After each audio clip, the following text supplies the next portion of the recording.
Welcome back, ladies and gentlemen, to Strange New Trek.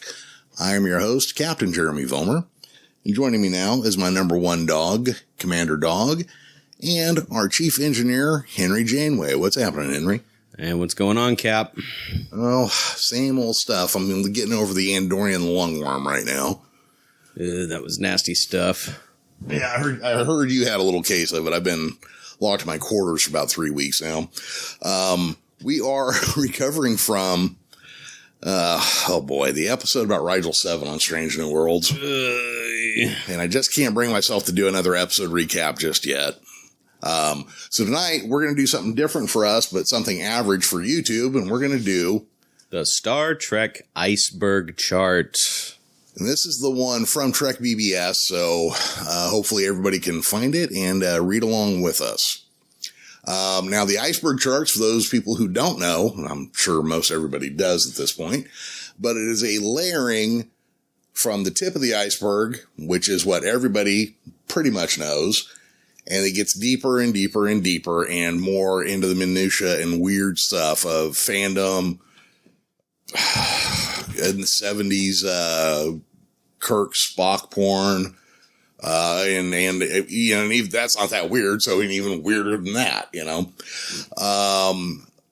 I think the first two, pretty much everybody listening is going to be familiar with, or more than enough to be conversant about. So we may rush through parts of that. When we hit the third layer, things start to get a little weird. Yeah. And as a heads up for anybody listening, we have not gone through ahead of time and researched these topics. So if you're stumped by anything on this list, chances are we probably will. Yeah, you might hear a weird edit or two where we stop to go read up on something because we're coming in cold, folks. As cold as the iceberg itself. As cold as space itself. So, to get started, we'll stick with level 1. And this one kind of irritates me a little bit. It says Star Trek TOS, but to me, it's just Star Trek. Yeah, that goes for pretty much everything on this list with the exception of one that I see right now. This is all just, do you know what Star Trek is, really? Pretty much, yeah. Have you been living under a rock since the late 60s? Yeah, that's pretty much where we're at. So Star Trek, TOS, short for the original series. It is the great-grandpappy of all Star Trek. Bright colors, minimalist sets, really 3 main characters, and everybody else was kind of fourth banana after that. You had Kirk, Spock, McCoy, and then everybody else. And that's really where it all starts. And you'll see there are a few attempts to kind of get back to this or restart it. But that is number 1. Section 31. Ooh, Section 31. Our favorite, slightly overused bad guys nowadays. Yes. Created for Deep Space Nine, I believe. Yep. It was an episode where Dr. Bashir was going to be recruited into a ultra-secretive Starfleet unit known as Section 31. They kidnapped him in his quarters in the middle of the night and put him in a holodeck and made him think all of his friends were turning on him, and he was a deep-cover spy for the Dominion. Once again, my favorite arc of television in general. But they were in, I want to say 3 episodes total, and it only ever consisted of one guy. Right, and then it was backwards written into the rest of Star Trek, basically. Right. Because they get mentioned. Yeah. They get mentioned in everything after that point. I think there was a Enterprise subplot regarding them one time. I know certainly they've been all throughout the books. There's a podcast called the Section 31 Files where they do it's like one of those old-time radio show kind of podcasts. Okay. Where you get the full cast together and nice sound production. Audio drama. Yeah. Yeah. But, there are quintessential evil humans. Yes. And then we're going to go on. Now, this one's kind of interesting because I'm tempted to put the word Star Trek in front of every title we talk about. But Enterprise actually first started just as Enterprise. Right. And then they added Star Trek, I think, in season 2, maybe 3. It was an attempt. after everything else, to do a prequel series to Star Trek. And it took a long time for anybody to actually enjoy watching it. Yeah. From there to here or something. I've noticed that many of our listeners who take the time to comment really enjoy Star Trek Enterprise. Well, I've been, very, very critical of that series throughout our little run here, but I have to confess openly and on the air that I'm just about finished with season 2, and I'm starting to get to a point where I can't put it down. Now, I heard season 3 is where it actually got good. I have also heard the same. It's starting to get good for me already. So, I'm still probably going to go ahead and continue dumping on it because I just don't like Scott Bakula. Yeah, I think that's fine. He just doesn't look like a captain to me, folks. I'm sorry. I can't do it. Although I give his acting chops a little more props than I would have a month ago. So I'll give you that win. It's not as horrible as I've made out. And the whole series might just have been Riker's holodeck fantasy. Spoilers. Well, I figure by now it show's 30 years old or 20 years old, something like that. You never know. Yeah, that's true. That's true. Here, I'll put a warning beep in there. Beep. There we go. Star Trek: The Next Generation. I would say if the mass audience of the world is familiar with Star Trek, it's probably through Star Trek: The Next Generation. Yep. Everybody from my age group that I've encountered that's ended up evolving into a big Trekkie not always, but non-general, started with The Next Generation in some format or another. I know that I have seen The Next Generation before I ever saw the original series. Oh, I'm sure. My memories of the first time seeing it are not the best because it was Nemesis playing on the Sci-Fi Channel when I was like 3 years old, so all I really remember is green. Yeah. Oh, yeah, they really did punch that green theme in there. Yeah. I think I remember the scene where the Enterprise rams the scimitar at the end of the movie. Hey, yeah. But, tit for tat, as I've grown into Star Trek fandom, I found that Next Gen is one of my favorite series. Well, it's the one that everybody watched. I mean, it got, at its high point, it got more than 10 million viewers a week. Oh, yeah. And that's without taking syndication or anything. Well, I guess all there was syndication. Without taking secondary syndication into account. Yes, Commander, I understand. And of course, your mom, our grandmother, and our cousin Chris used to stay up late at night to watch Star Trek. Yeah. And that was like a whole thing going on at the time. So I do remember when that was in its first run, I didn't like it, and then suddenly loved it, and didn't know if I liked it better than the original series at that point. Yeah. Now, I'd say over time, I still like the original series more. I love the original Star Trek.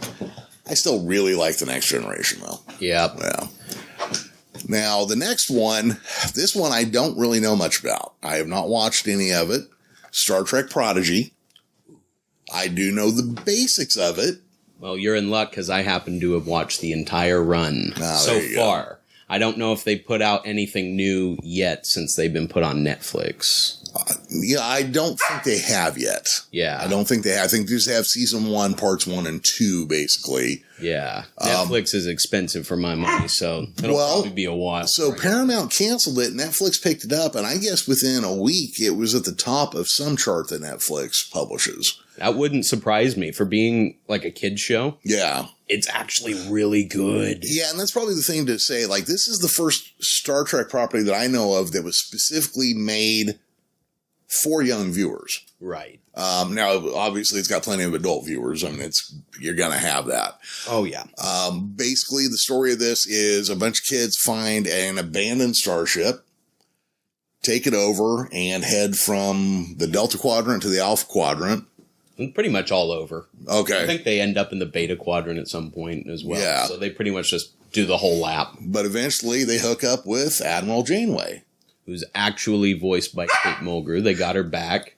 I still think they missed a pretty gold opportunity to bring her back for at least a good cameo or two for the last season of Picard. But I'm a big Voyager fan, as you could probably tell. Yep. So that was just over the moon for me. It was a guaranteed sold all over that I was going to watch that at that point. Right. So it is something, I'm sure I'll check it out at some point. I just haven't seen it yet. Now, I'm going to kind of end the line here, even though it's kind of in line with the next, but Star Trek, the animated series, which also was just called Star Trek when it was out, they were trying to dry up as much of the original show being in syndication as possible for a year because they wanted Star Trek to be this. And that was NBC and Paramount who did that. Now, the wild thing about the animated series is they did some really progressive sci-fi in that they did things you couldn't do with a normal TV show. Also, they introduced force field belts and the holodeck and a bunch of other stuff in the animated series that would get recycled later. DC Fontana wrote some episodes. What year was that? 73. It was a year, 72, I think. It was Didn't Dune do force field belts? Yeah, but Star Trek never had. And that's how they went into space too. They didn't wear spacesuits. They turned on their force fields. The Dune belts wouldn't do that. I'm gonna have to give this show a watch, man. Yeah. I remember I must have seen some of it when I was a kid because I remember when they were fighting Quetzalcoatl in space. Right, yeah. And I remember the devil shows up at one point. I remember when the computer took over and the automated bridge systems were zapping them and he'd go, "Oh, baby!" Yeah. And there's one called, I think it was called Yesteryear. They go through the Guardian of Forever. And I'm surprised that Harlan Ellison didn't show up and tear the room up that they were working in. But they go through the Guardian of Forever and there's no Spock because Spock was killed as a child. Right. This piece of information has been reused in Discovery, and it's been used in Star Trek 2009. If you watch that episode and you watch Spock as a child in 2009, it's the same scene. There's some stuff that definitely got used in there. Now, I was a little kid. It was still on TV. Matter of fact, I showed you the paper plates from my 3rd birthday party. I remember those. That was based on the animated series. But my overall memory of it wasn't very good. And I actually forgot it existed until it showed up on Netflix about a dozen years ago. But there's an author out there and a graphic artist. His name's Aaron Harvey. And he's got a whole book about Star Trek, the animated series, that is really worth checking out. So if you get a chance, and maybe we'll put a link, maybe we'll have a set of links that go with these episodes to references like this. But that's Star Trek, the animated series. And then we go on to what may be, out of Star Trek fans that you talk to, the most beloved Star Trek series, which is Deep Space Nine. I love Deep Space Nine. I know tons and tons of Star Trek fans, and that is their be-all, end-all show. Now, to be completely fair, I watched the first 2 seasons. It didn't do much for me. I thought it was kind of pro-terrorist, honestly. I thought it was talking about Palestinians. I thought the Bajorans were Palestinians. And I was already watching Babylon 5. Babylon 5 is really good. Yep. Yeah. And I only had so much room in my head for a space series taking place on a space station with one consistent story, which I'm going to give points to Deep Space Nine. It was the first of the Star Trek series to do majority story arcs. Yep. Some of the characterization is some of the best you'll see. Avery Brooks might be the 2nd best actor in all of Star Trek compared to Patrick Stewart. Even though the rest of the crew was great. I mean, that was the first scene that's ever sold me on the series when I started an official watch through of it. Because when I first started Deep Space Nine, when I first saw episodes of it, it was back in the Spike TV days in 2006, 2008, maybe 2010. And they would run 1 or 2 episodes at 5 or 6 in the morning when I had to get up and go for school. So I would eat breakfast and watch catch that. And, it was just in syndication, so of course it was just a random episode every day. And I didn't really care for it much when I just jumped in like that. But when I sat down and watched it, at one of the first 2-part episode, I can't remember if it's part 1 or part 2, but there's this scene between Patrick Stewart and Avery Brooks. Yes. And the whole backstory that they were explaining in that is that his wife was killed during Wolf 359. Yes. when he was Locutus. So they have this really good tension. They play off each other really good. And it's a scene that you can almost feel it. Yeah, I remember that because I remember I did watch, that was the pilot episode, I believe, and I don't remember if it was I don't remember if they did a 1-2 hour episode. Yeah. Or if it was 2 halves. I don't remember how they did that. I know on Paramount they have it as a 2-hour episode listed. Yeah, I think that's probably the way to watch it too. Oh, yeah. Yeah. So yeah, I mean, it's Deep Space Nine is another one of those I'm going to have to come back around to at some point. I just haven't yet. If you ever give it a chance, let me know. I'll gladly help you get focused on it. Fantastic. So the next one is probably going to be one of the more controversial in here. Star Trek Discovery. Ooh, Discovery. The Klingons, I would say, were probably the most reviled thing I've ever seen happen in Star Trek. But again, for me, the Klingons have changed throughout my entire life. Klingons are different every time you see them for years and years and years. And then they kind of stay stable between Next Gen and Enterprise. Too stable, actually. Like, they shouldn't have been that much alike for a 300-year span, but... Yeah. I mean, they kind of... And then all of a sudden they show up on Discovery, man, and they got 4 noses and pointy ears and cone heads, and they got talons instead of fingers, and... Yeah. They all speak like they got a really bad tooth set in their mouth. Now, overall, I don't mind Discovery. I really like season 2 when Captain Pike comes in. I kind of cool off after that. And I did not watch season 4, and season 5 is not out yet. Season 4, I thought, was where it picked back up again for me. Not to spoil it for you, although I'm sure you may have heard what goes on in it. Just and who we are, you know. I have not avoided spoilers now. Yeah. And I really love the risks that they take in that season with the whole 10C extra galactic. There was a thing that they did. They did an episode called Reunion Part 3, which is obviously a reference to 2 Next Generation episodes that Spock was in. Yeah. And I like that they showed that the Romulans are being integrated into Vulcan society. And they've renamed the planet Navarre, so it's not Romulus, it's not Vulcan, it's both. Yeah.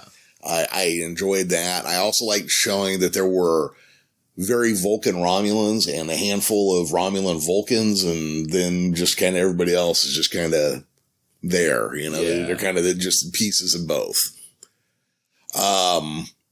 This was the start of the visual reboot of Star Trek. This was the second attempt to do a prequel to the Prime Universe. I cannot stand the uniforms on this show. Oh, I can't either. I like how they look after they do the time jump. I don't mind. Smart gray, yeah. Like they look good. Yeah, but when they started out, the blue and the the barely discernible metallics, you couldn't really tell it between gold and bronze and silver. Are you working for Starfleet or are you working for Vault Tech? What's going on? Yeah. They had a somewhere between Vault Tech and Battlestar Galactica feel to them. Yeah, I can see that. Yeah. Now the cast, I love the cast. I think almost everybody on there is fantastic. I thought Jason Isaacs was really good. Yeah, as Lorca. Yes. Yeah, he was great. He was great. I loved him before we even knew he was going to be in Discovery, and I thought he knocked it out of the park, especially just his whole mirror universe character arc thing. I loved that. And see, I thought that was an interesting reveal, too. Like, I liked how they did that. There were, there are things I think to like and dislike about it. I do understand some of the arguments made about it, but I think, like, trying to bury in and act like it's not part of the Star Trek Prime Universe, I don't get why that's the hill you want to die on. Yeah. I don't get it. But the next one, you're probably better equipped to talk about than anybody. Star Trek Voyager. Yes. My second favorite spinoff from the TNG era. But Voyager was probably the very last of the Discovery, Picard era TV shows that I had watched. Okay. Because I remember for a good, I couldn't tell you if it was weeks or months or however long it was, when I had finally started getting into Star Trek. I had seen a bunch of the original series with our grandfather. I'd seen a bunch of Next Generation because of my parents. Mm-hmm. I managed to catch Deep Space Nine for breakfast. And I'm assuming I'd seen Enterprise at this point, because I remember watching it on Sci-Fi back when Sci-Fi actually showed. Oh, yeah. Sci-Fi. Yeah, I forgot when it got canceled, they rolled it over to that pretty quickly, like almost immediately. But for some reason, Voyager had eluded me for so long. And I remember when I finally watched the first episode that I had been able to find of it, because they started rolling it out to Spike TV along with Deep Space Nine. So that little morning block changed from 2 episodes of Deep Space Nine to one of one and one of the other. So if I managed to be a little late, I could catch at least half an episode. But first time I saw it, I was like, what the hell is this? I didn't get anything about it at all until I watched the first episode. And a lot like Deep Space Nine, that was when I got hooked. Yeah. And I ended up watching through as much of it as I could get a hold of. And I ended up skipping the whole episode. And that was actually how I learned how to torrent. Oh, okay. I was trying to find Endgame Part 1 and Part 2 so I could just see the ending of how they make it home and everything. It was a really good story. It was a really good play on Star Trek. I can see a lot of influence of it with Discovery. Instead of, just 75,000 light years through space, it's a good, 3,000-4,000 years in the future. What did they jump to? Like it's like a 33 something. Yeah, I think, because I think it was like 2,000 or 3,000 years in the future. I mean, it was a big jump, you know. I remember one of the advertisements when they were coming out with this after that season. They were saying, oh, this is the furthest in the future Star Trek has ever gone. Yeah. This is going to be all new take on everything. But, I can see a lot of that. Same thing in Voyager, the far from home dynamic, but just what a underrated series. Yeah. So Voyager, I watched the first season. I definitely watched the last few episodes of it. It kind of lost me. And when they introduced 7 and 9, I know we've talked about this before. I just felt like they were just pandering in the worst way. Look, when you got somebody in that heavy of a bodysuit and that much makeup and you still look at them and go, under there's a really hot chick. Yeah. I just felt like it was pandering in like one of the worst ways. I hated Neelix. Everybody did. Yeah. Janeway was fine. I didn't really have much of an opinion. Chakotay, on the other hand, bothered me quite a bit because when I was growing up in the 70s, my parents were very involved with several Native American movements here in California. And I knew quite a bit about Native Americans. And every time he was on screen, I'd have to tell myself, well, maybe it's a tribe that doesn't exist yet. Right. Because, I mean, it could be a tribe that's formed in the next 50, 100 years, and it'll still be an old tribe by the time of Voyager. It'd be hundreds of years old. Right. But I'm like, that's not like any Indian tribe I know anything about. And that was kind of a problem for me. And the Maquis, again, it was, when I saw the Maquis, all I ever thought about was the Palestinian stuff going on near Israel. And I thought it was kind of pro-terrorist to have heroic Maquis characters. Now, I didn't watch enough of it to separate it. I was young and I was bullheaded so, there was no nuance or anything in the way I'm approaching it. Yeah.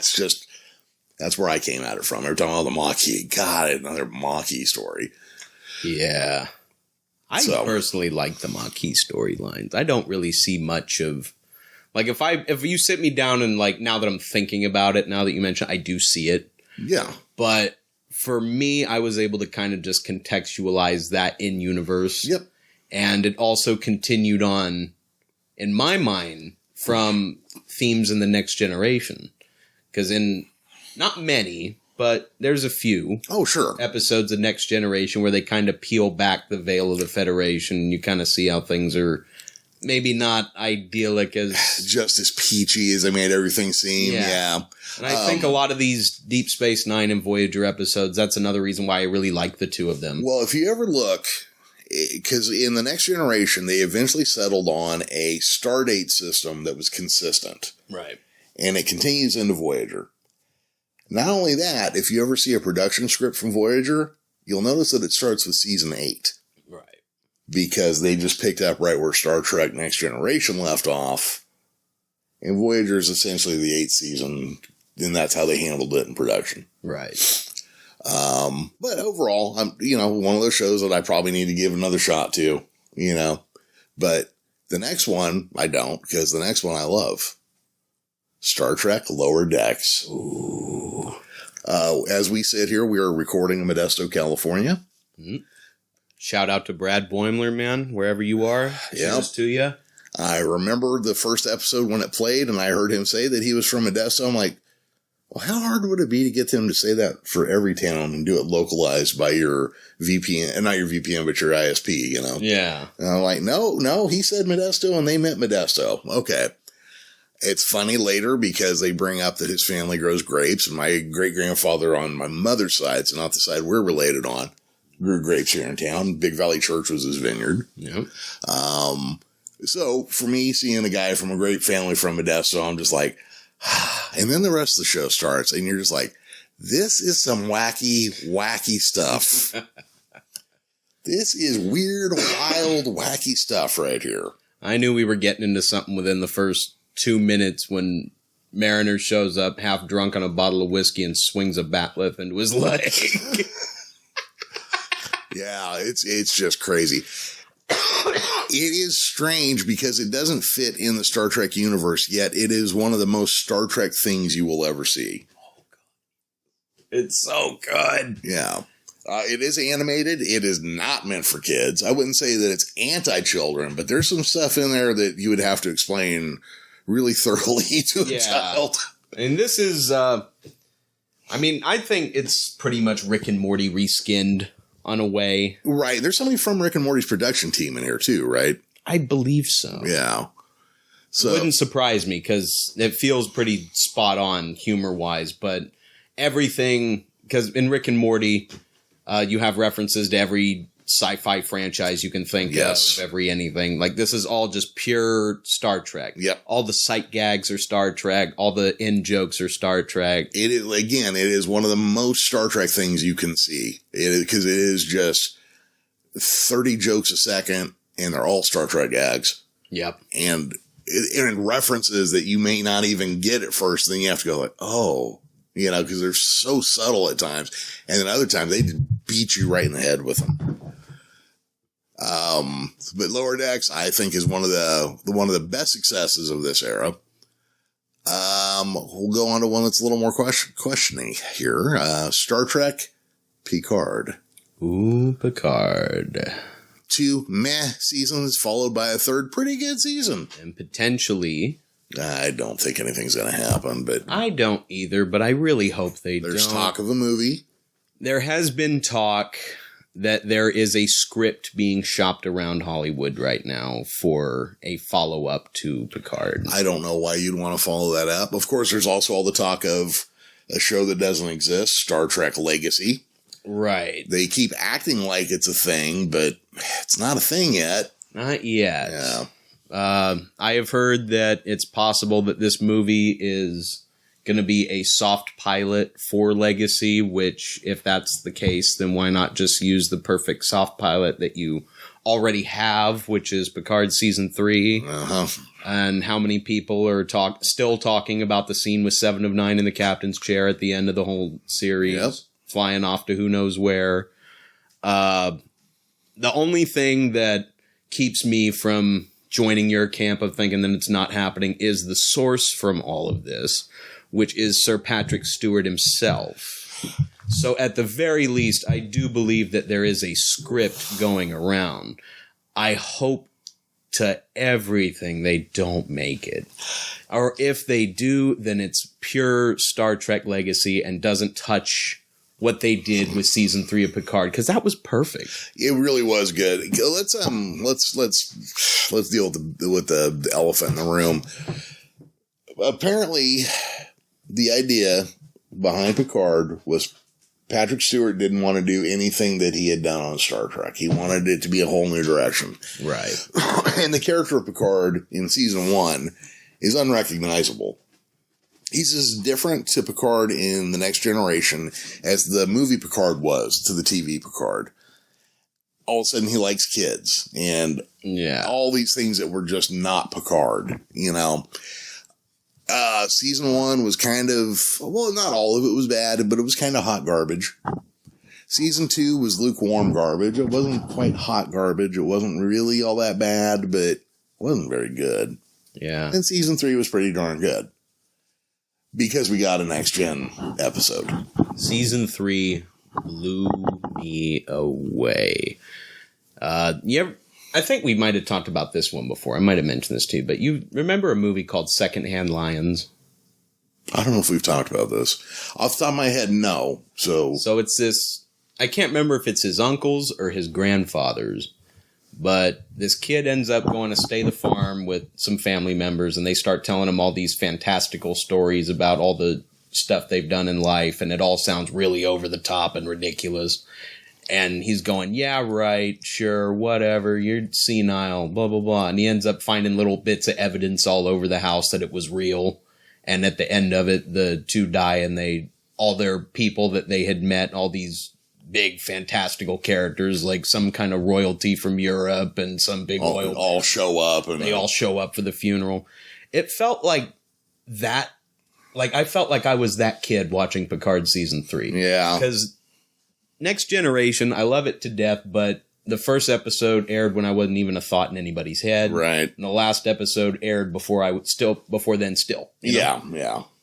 So I never got to see the new stuff. New to everybody. I just, a bunch of old heads looking at me like, oh, hey, wait till he gets a look at this, Yep. Like I'm the only one not in on the joke.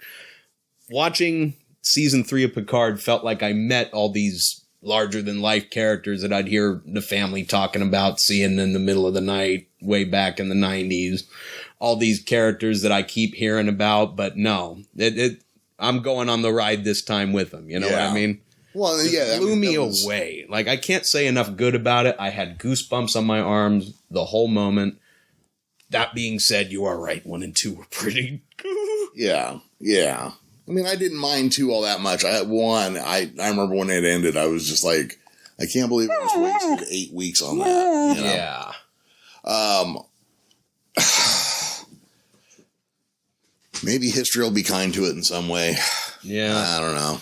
Maybe they'll at least redo that CG where they copy-pasted the same 2 ship models. Oh my God, that was so bad. That was so bad.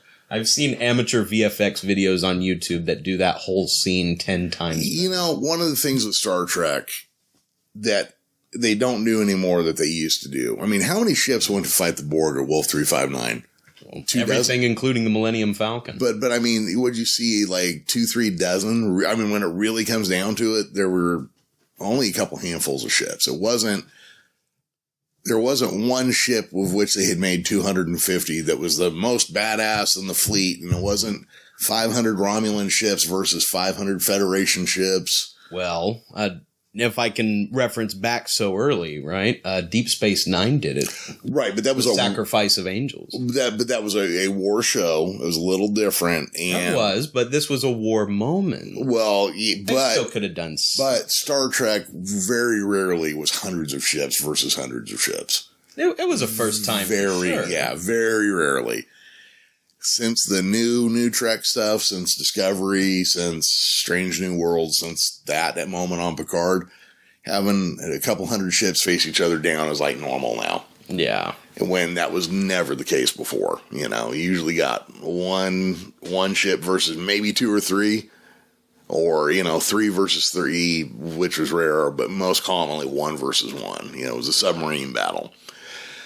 So that was one of the things that bothered me was that, and I kind of had forgotten about that. Now we go on to what is actually my favorite, and which was actually the genesis of this here podcast / YouTube show / discussion, Strange New Worlds. Mm-hmm. Now, I have always wanted to know more about Captain Pike. That's always been a thing with me. I was a little kid because our cousin Chris told me there were episodes that were about Pike that were made before Kirk. I thought there was like 3 to 5 years of Star Trek I had never seen that were about Pike. Right. And then, as I got a little bit older, I was like, oh, no, that's not the case. But what about this Pike fella? There must be more to know about him. Well, by golly, now we get to know more about him. Yep. All 2 seasons and counting worth, as a matter of fact. Strange New Worlds. It is definitely a visual update of the original series. I know this was one that some people try to put into a separate timeline because they introduced like the Romulan time shenanigans, and sorry, it's part of the regular timeline. Yeah, it's rough. Yeah. I have enjoyed it. I love this show so far, and I don't think they're as loosey-goosey with the time period as people try to make it sound. Yeah, it fits, man. Yeah, if you start looking at like the actual factual things about it, it holds in the universe pretty well. But no, it fits pretty well. It's not like they ever took an episode of the original series to go through every single one of Captain Pike's mission logs and... No, it's... there's gonna be people, there's gonna be things that just aren't mentioned because Kirk and Spock and McCoy have nothing to do with it. Yeah. And, that is perfectly fine. There's gonna be things that come up that you're gonna hear me mention throughout here. When original episodes of Star Trek were written, it was assumed humanity was already exploring space before warp drive. Right. If you remember in the cage / the menagerie, when they think those old scientists are there, Jose Tyler says to one of them, "The time barrier's been broken. We can get you guys home faster than you'd ever believe," which means there were private deep space missions before warp drive. Now, we don't believe that anymore, but that was a thing. So there's a lot about Captain Pike and what we knew about him from the old series that just wouldn't hold up anymore because Star Trek has changed that much since then. After a brief hiatus, I believe there's only one... There's 2. Oh, 2? Yes, because then there is Star Trek The Orville, New Horizons. Oh, Seth MacFarlane. Now, see, I didn't know that he was a big Trekkie. Oh, a huge Trekkie, yeah. Actually, if you go through and you watch early Family Guy, there's constant Star Trek references. Even, I believe, one time when Rupert died, he got the Spock funeral from The Wrath of Khan. Yeah. I remember when we posted my little engineer's log a couple of days ago. Yeah. One of the comments that we got on there was someone who had mentioned that the Orville is one of the most Star Trek things out on TV right now. And I feel remiss that I didn't mention the Orville during that, because he's right. He is. Because almost every episode is ripped directly off of a Star Trek episode. Yeah. I'd have to sit down with the list. Now, I really was it the 3rd season was the one that went direct to Hulu, or the 2nd season? I think it was the 3rd. But it had some really good and thoughtful episodes. I don't mind Seth MacFarlane's acting. It's a little ham-fisted, but he is a comedy actor primarily. Yeah. Overall, I think the show's pretty good, but it is literally a fan production of The Next Generation. It's got some interesting stuff in there, like Victor Garber plays one of the admirals. Now, for those who don't know, though I am an atheist, one of my favorite movies of all time is Jesus Christ Superstar, which I actually got from your mom.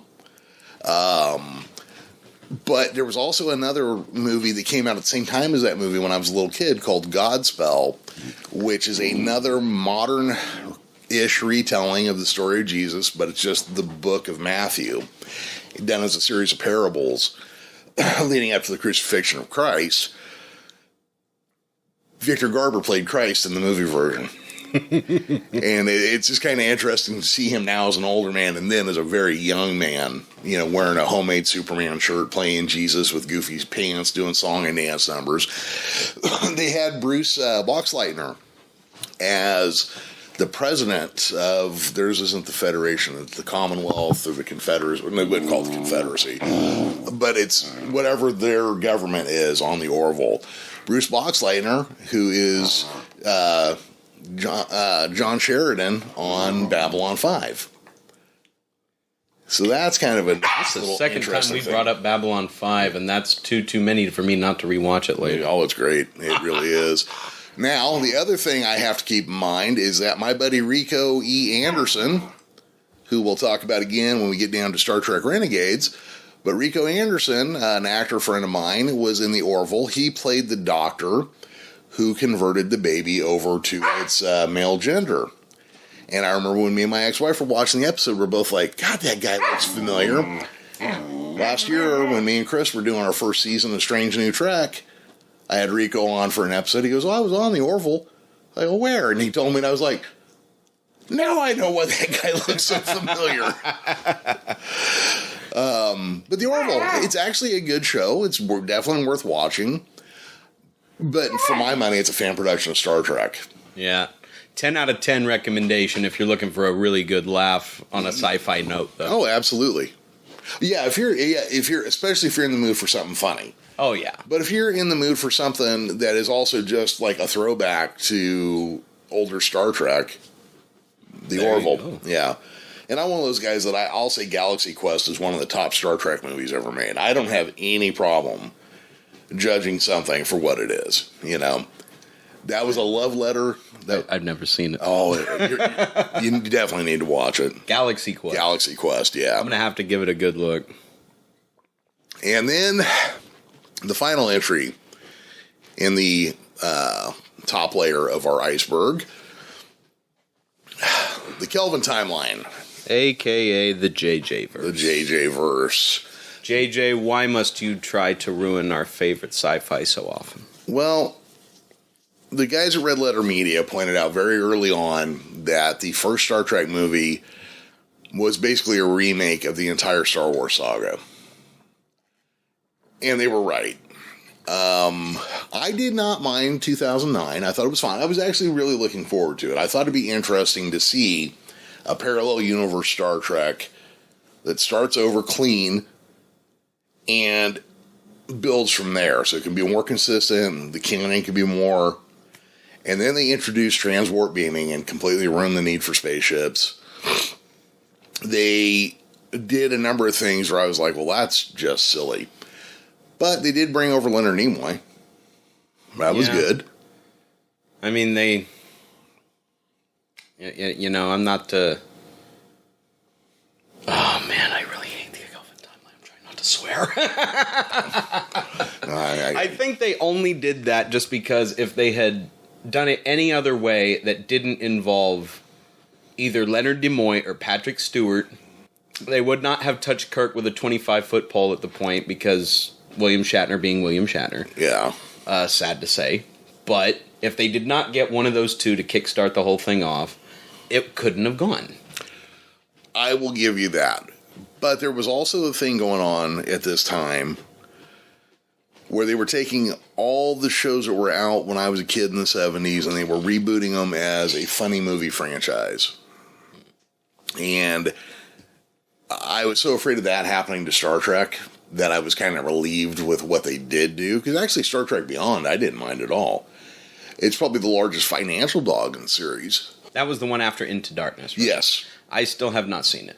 It's, of the three, I would say it is the most watchable. Yeah. Even though they keep doing, like, why does the Enterprise have to be destroyed in each and every movie?